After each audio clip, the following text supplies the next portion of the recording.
चलतु आज बनइबा सिम संतुला पूरा देसी स्टाइल रे। सिम आलू को छोट साइज कर काटिदबा। जेहेतु सिम जल्दी सीझीज से आलू ता साइज काटा पड़ो जल्दी सीझ।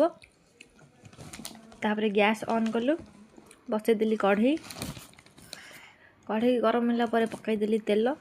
तापर कटा जाइथिबा परिबा पकईदेली। एठी आपण माने गोटे कथा कहि रखुची, आपण माने मो कढ़ई को जज करेंगे, आपण मो रोषेई प्रति ध्यान देवे। हाँ छाड़ू एथर स्वाद अनुसार लुण पकेबा। तापर पकेबा हल्दी ताको हल्का फल गोल छाड़ीदबा। तापर आरंभ करबा मसला प्रस्तुति। एठी किछि नेची जीरा रसुण पियाज। एठी मो अदा को स्किप करिछि।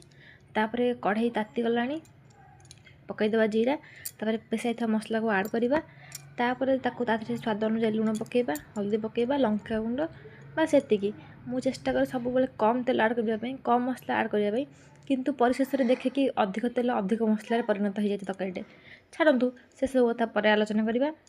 एबे आम रोषेई ऊपर ध्यान दबा ना साड़े लगिज जे। हाँ टे पकईदेली काश्मीर रेड चिली जहाँकि मो सन्तुला को भल कलर दब।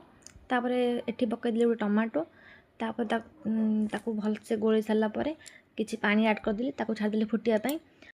ए पानी सब मरीगला मसला तेल आसला मसला पूरा कम्प्लीटली कषि जाइए। तादेह आम ऐड करवा परिबा जहाँ आम हल्का सिझे रखी।